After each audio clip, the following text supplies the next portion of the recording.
StrayAllDay.com. You're now tuned into the show where you learn the discipline to show up day after day to do the work, the confidence to put yourself out there boldly and authentically, and the mental toughness to continue showing up, doing the work, putting yourself out there even when the success you've expected to achieve has yet to be achieved. And on top of all this, you get to use those personal initiative, that is the go-getter energy that moves any one of us, including yourself, to go and make things happen instead of waiting for things to happen. And then we put all this together into a series of frameworks, approaches, insights, strategies, and techniques underneath the umbrella of one unified philosophy that is called Work on Your Game. My name is Dre Baldwin, also known as Dre All Day, and welcome to the show. And today's topic is, we are picking up on our continuing series here on how to change. This is part 3 of 4. Before we get into this, I remind you all of two things.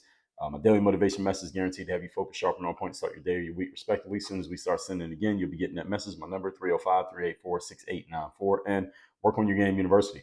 To work with me directly, have me as your direct coach, get access to all of our trainings and courses, and be able to engage with me directly in ways that I can help answer your questions, point you in the right directions, and replace your questions with even better questions that will help you actually get to your goals faster. Go to workonyourgameuniversity.com. That out the way, let's pick up right where we left off, which again is part 3 of our ongoing 4-part series on how to change. If you haven't heard the first 2 parts of the series, then you know where to catch those. Is look back at the previous days of this series and you'll see them there. So we're picking up on point number 7 where we left off. So number 7 is identifying your limiting beliefs. Every human being on the planet has limiting beliefs. And a limiting belief is simply things that you think you either need to do, should do, cannot do, or are not allowed to do based on ideas that you have accepted or bought into from wherever you got those ideas. Those ideas were inserted in you. They were assigned to you. They were handed to you by something other than actual, let's just say they were handed to you by something. It could be through life experience. It could be through a relationship. It could be through some engagement you have with others. It could just be through something that you observed, heard, or watched, or read. And you didn't develop these limiting beliefs through any type of, the word that I would use here is, let's just say, deep analysis of a situation. Our limiting beliefs usually are surface level ideas and beliefs that we have accepted given some surface level experience. Again, whether a conversation, something we watched, heard, saw, read, decided to believe. But if you do a deep analysis on any of your beliefs, that at least, especially a limiting belief, which most of us don't even realize that we have limiting beliefs until someone else is able to point them out as limiting beliefs. Many of our limiting beliefs, we just think they're just regular beliefs. We don't call them limiting beliefs, we just call them beliefs. You ask most human beings, do you have any limiting beliefs? Most of them will say no. Most of us will say no. But when someone else can point out to you, okay, you have this limit that you put on yourself, but this limit is some nonsense, and let me explain to you why it's some nonsense. Once another person who you respect and you're willing to listen to shows you that your belief is based on some bullshit, then you say, oh, you know what? I didn't realize that.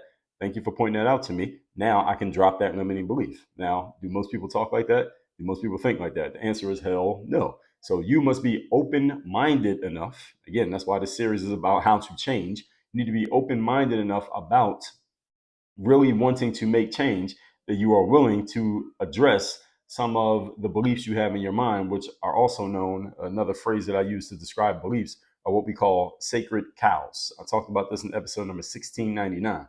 You want to avoid living in the past forever, you got to be willing to sacrifice some of your sacred cows. The sacred cow is, this goes back to the idea of back in the day. I don't know if people still do this these days, but sacred cow is like a cow that the farmers or the people who own the cow would not kill, even though killing the cow would provide a whole bunch of steak and beef for the food, as food for the people. They wouldn't kill that cow because they looked at the cow as sacred. We just can't kill this cow. This is like a cow sent from heaven and we can't kill it. So, and again, I'm just making up this as an example. The sacred cow is an idea or belief that any of us holds in our minds, and we hold very true and very closely to it. We had to be willing to sacrifice that sacred cow, i.e. slice its throat or throw it off the edge of the cliff, because sacrificing that sacred cow will allow us to finally move forward and get to something that we otherwise wouldn't get to unless we killed that cow. So what sacred cows do you have in your mind that you have been unwilling to kill? Again, most of us do not have the ability to self-diagnose these things. We need help from an outside source. We need a fresh set of eyes on ourselves, on our work, on our beliefs, so that, again, someone who we respect enough, who has the gravitas to call us out on our bullshit and will actually listen, you need to have that type of person in your life. Now, the question for you is, do you have anybody in your life who fits that description? And that description, by the way, is about 30% about who they are and 70% about who you are. Because see, a person having the gravitas to call you out on your bullshit is mostly about you being willing to be called out on your bullshit. It's not that that person has to be so insightful and so amazing and so intelligent. Now, if they are insightful, amazing, and intelligent, that's better. But they don't have to be that smart to call you out on your bullshit. Because most of the time, for all of us, your bullshit is much more obvious to other people than it is to you.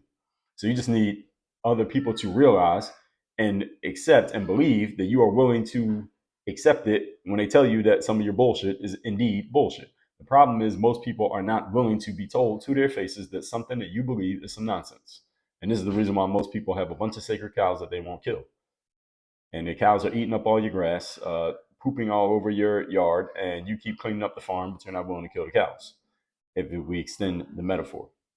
So many of our limiting beliefs, ladies and gentlemen, stem from our childhoods and the things that we were taught by the people who raised us. These could be your parents, they could be your siblings, they could be your friends, extended family members, and your teachers at school, for example. All right, this is where most of our limiting beliefs come from. They usually stem from childhood experiences. And if you are an adult listening to this, most of you are, you probably have come to the realization that some of the things you picked up from your parents were not the best things, even though your parents had the best of intentions. Your parents were trying to raise you as best they could, and they did, but that doesn't mean that your parents are geniuses. It doesn't mean that everything your parents told you was true, and it doesn't mean your parents knew everything about everything that you're doing right now, which means they most likely planted some bullshit in your mind, and you didn't realize it was bullshit until later. Some of those things you have uncovered, but guess what? Some of them you have not uncovered. Some of them you're still living out. Some of the bullshit that your parents told you, you are still living it out as if it is true because been able to, no one has been given the license to hold a mirror up to you and show you that the bullshit that you are still believing is indeed bullshit. And you will continue to live out that limiting belief until or unless that bullshit is pointed out to you. And again, the key to having this bullshit pointed out to you is not about someone else being so insightful as to see it.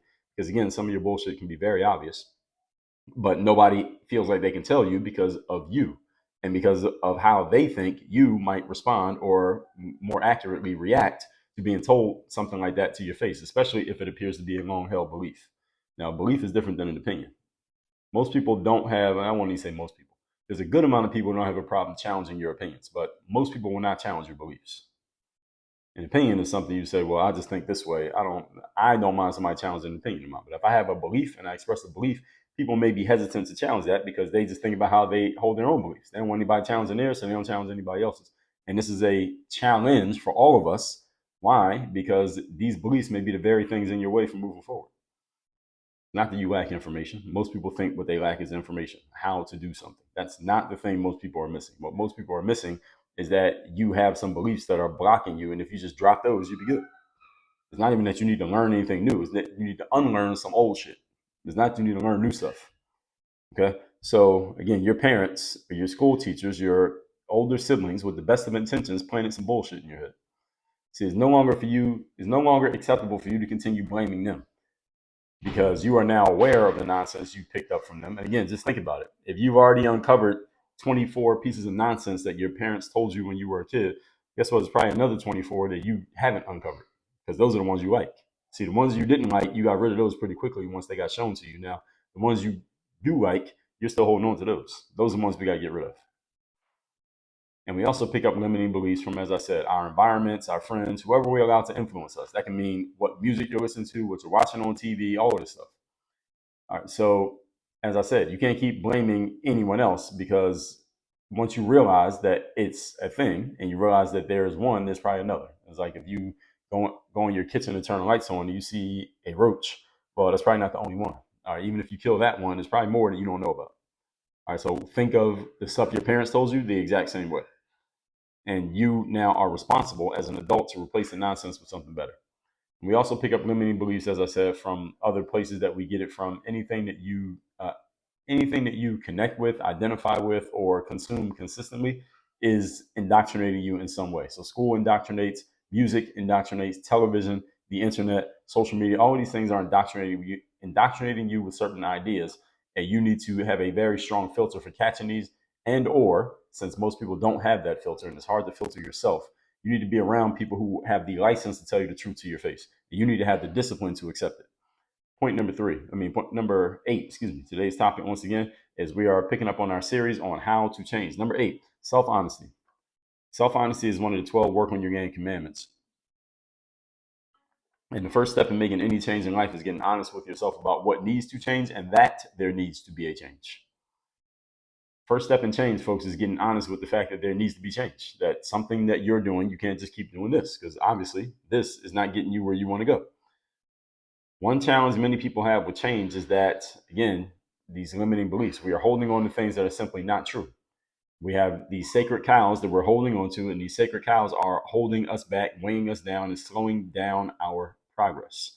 Whether that be a certain way of thinking, a certain set of actions. And again, these things lead to certain thoughts, lead to actions, actions lead to outcomes. And until we get to the root of the situation and figure out what is actually true versus what is not, we can't make change. This is where the self-honesty comes in. What do you believe what do you believe to be true that is actually not true? This requires you to look at every single thing you believe and find out if it's true or not. This is kind of like finding out how to, as the saying goes, finding out how the sausage gets made. And that phrase comes from, it's actually rooted in reality. Any of you who likes to eat sausage, if you were to go into a sausage factory and find out how sausages actually get made, you might not like sausages anymore once you found out the truth. The challenge is many people would love to continue their lives on the blue pill, as they said. And you saw the movie The Matrix. There was the blue pill and the red pill. The blue pill is you can just continue living your life, believing everything you want to believe and be fat and happy and stupid. Or you can take the red pill, where everything that you have believed that is actual nonsense is going to be exposed to you as nonsense. And now you're going to know what's really going on in the world. And you better be careful what you wish for. Most people are okay with accepting the blue pill. Even though if you ask most people, if I was to have a one-on-one conversation with almost all of you, almost everybody would say they want the red pill. They might have to think about it for a moment, and they may be a little hesitant to answer it. Most people would say the red pill. Very few people would just say, well, give me the blue pill. Let me just stay stupid and keep believing whatever I want to believe. Because most people who are looking to grow, develop, and ascend in life understand that there are probably some things that you believe that aren't true and some things that you don't know that you need to know. So most people understand logically that they should probably take the red pill, but most people don't want to take the red pill. See, it's one thing to logically understand something could help you, is another thing to emotionally accept that you're going to do it. Those are two different things. Any of you who is not in your best physical shape, you understand you need to stop eating ice cream and you need to start going to the gym and you need to actually do the workout instead of sit on the equipment looking at your phone. But actually moving yourself to do the shit is a whole different conversation. That's the difference between the blue pill and the red pill. And you can't go off of what people say or even what you say. You got to go off of what is actually happening. Actions. Self-honesty, as I said, is one of the 12 work on your game commandments, because until you can be honest with yourself about where you're at, we can't get to where you want to go. Unless where you're at is where you want to go, then okay, we're fine. Then you don't need to work on your game. You can just stay where you're at. You're good. Most of the people I meet, however, want to work on their games because they understand that working on their games, whatever game that may be, will help them advance. And most of the people who I talk to are looking to advance. I don't talk to too many people who are just okay where they are. And I talk to people at all different levels, by the way. And understand that this self-honesty, this is not about what you are telling the rest of the world. It's about you being honest with yourself about who you are, what you're doing, regardless of what the world knows or what the world thinks. So in other words, if the world thinks one thing about you, but you know honestly in yourself is a different thing, it's about you keeping it real with yourself. It's not about what the world says, because what the world thinks about you and what the world says about you, that can change very quickly for different reasons or for no reason at all, and you don't always have control over it. I talked about this in my episode I called it the 95% rule. Let me tell you what episode that was. It was episode number 971, 95% rule dealing with public opinion.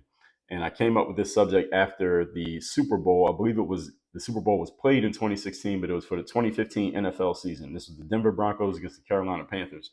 And that year, the quarterback for the Panthers was a guy named Cam Newton. If you watch football, you know who Cam Newton is. And he had a great season that year. The Panthers had a really good record. I believe they were 15-1. Cam won the MVP. He had a great season in the NFL, dominated the league. They went all the way to the Super Bowl, and then the Panthers lost in the Super Bowl. And Cam did not have a very good game. And after that game, a bunch of people were basically bashing and trashing Cam Newton all over social media. And I came up with the concept of the 95% rule that very day after the Super Bowl, after I watched Cam not play well in the Super Bowl and then get trashed in the media, social media and traditional media, after losing that game. And the 95% rule goes as follows: 95% of people are going to have an opinion on you that is based on what everybody else's opinion is. Most people are followers. In other words, if most of the world is trashing you, then 95% of people are going to jump in on that chorus and they're going to trash you too, because that's what everybody else is doing.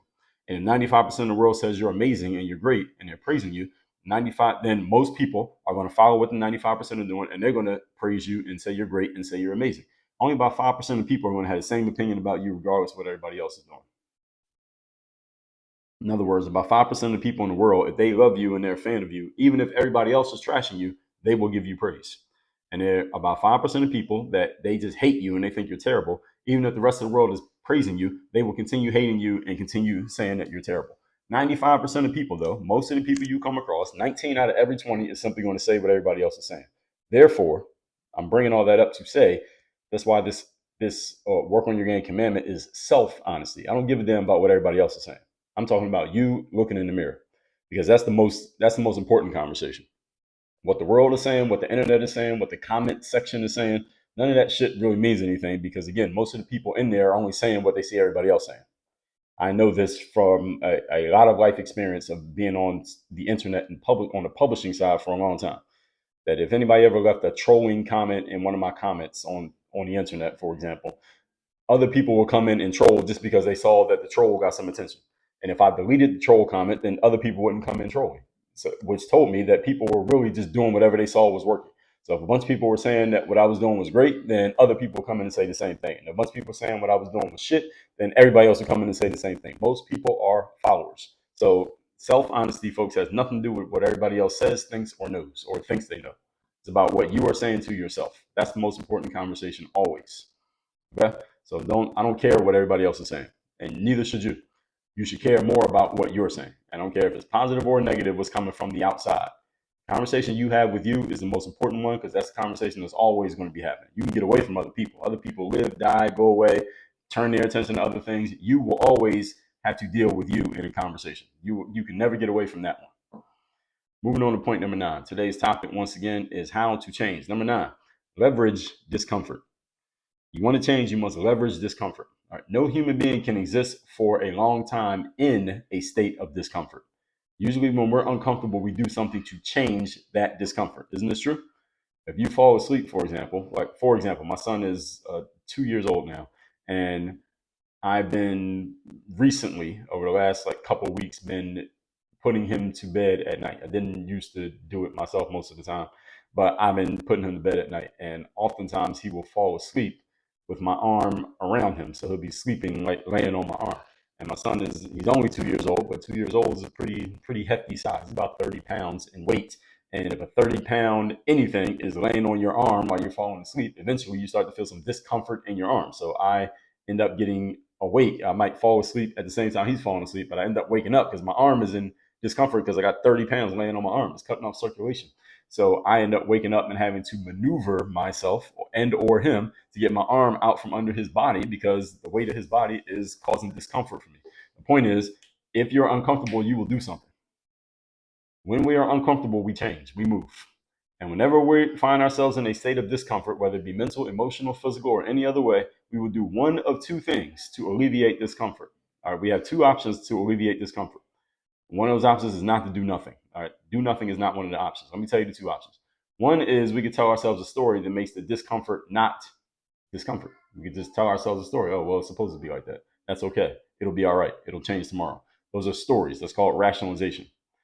And sometimes it can be a good thing depending on what story we tell, but also it can be some nonsense, because rationalization can be broken down into rational lies.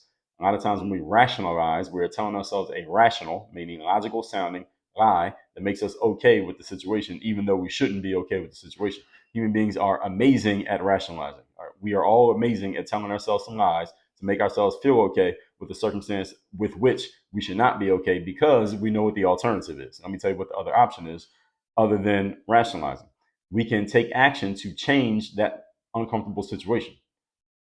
And the reason why people choose to rationalize is because we are too lazy to take action to remedy the discomfort. So we can remedy discomfort either by changing the story, which changes our focus, Or we can remedy discomfort by changing the circumstance, which means moving ourselves or moving the situation in some way until it fits our liking, or at least until it's not uncomfortable anymore.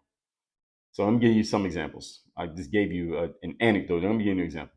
So let's just say that you join the gym and your personal trainer has you doing 25 burpees per set, and you hate doing burpees. Now, I just saw on social media today this guy I know. He had said he set a goal. I don't know how long the goal, the time was. He wanted to run a certain number of miles, and he wanted to do like 2,500 burpees, not in one day, but I mean like accumulative over. I don't know. Maybe it was all year. Maybe it was over the summer. I don't remember exactly what his time frame was, but I just am noting this now because I just saw this on social media today. But anyway, your personal trainer has you doing burpees. You're uncomfortable doing burpees. All right, you don't like them. You hate doing burpees, and your trainer says you're going to do 25 in a set. Now you did 7 burpees in a set, and after burpee number 7, you feel terrible. You hate doing this. You're getting a headache. You're getting dizzy. Your stomach hurts, and you're already exhausted. And you got 18 burpees left to go in the set of 25. You've only done 7. This is the moment of discomfort. At this moment, you feel uncomfortable. Now you can tell yourself a story. One story can be doing these burpees is going to get me in shape, and that's the exact reason why I hired a trainer. So let me deal with the discomfort. Tell my aching body to shut up and keep doing the rest of the set, even though you know you're going to hate it and you finish the set.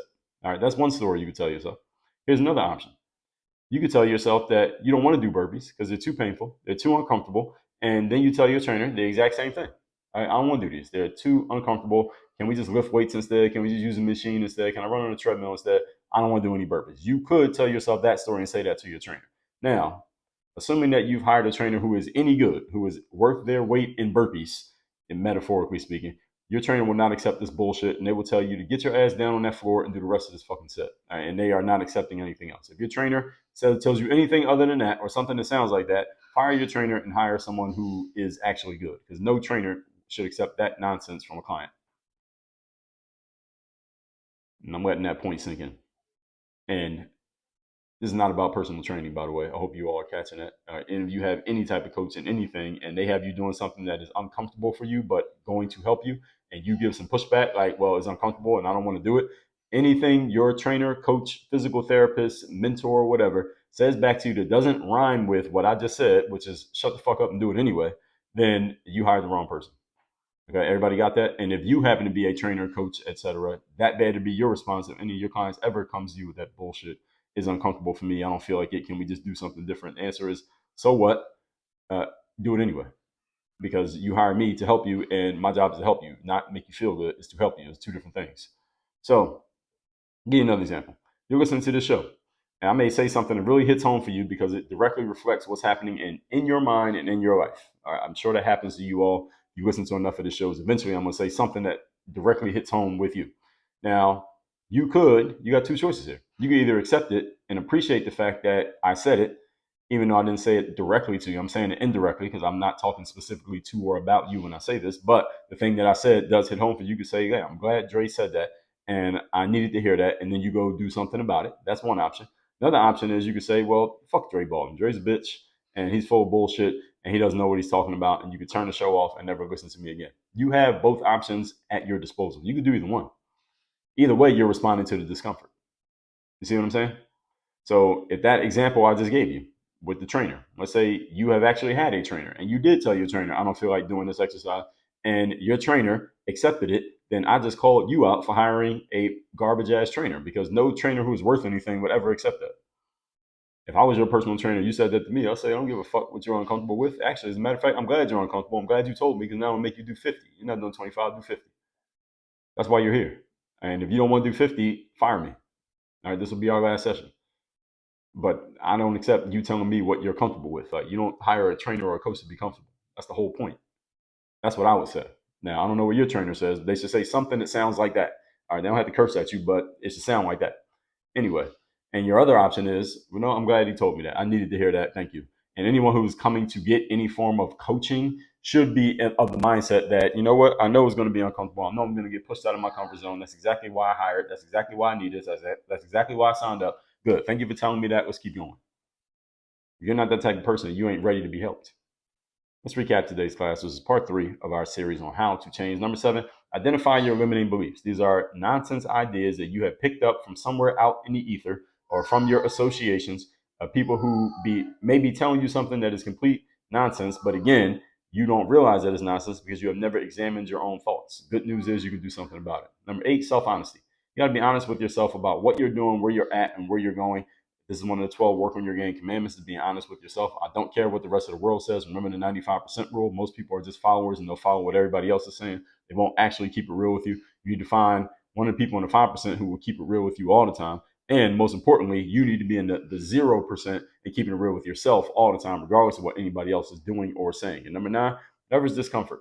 All right, humans cannot exist in discomfort for long. You're uncomfortable, you will change the situation by either A, telling yourself a different story, or B, changing the circumstances. Means changing where you stand or changing what is around you. That's what circumstance is. Circle and standing. Circumstance. All right, so you can change that situation anytime you want by, again, changing the story or changing the positioning, but you must do something to leverage discomfort. So when you feel uncomfortable, that's a good thing. It's telling you something, and you got to decide what it's telling you and then how you should respond accordingly. Tomorrow we'll get into part 4 of this series. Make sure you go to workonyourgameuniversity.com. You want to have me as your direct coach where we're not going to bullshit. We're going to get to the things that need to actually be changed, deal with the discomfort that comes with it. You're going to have me as your direct coach along the way to take your game from where it is to where you want to go. That's workonyourgameuniversity.com. Work on your game. Dre all day.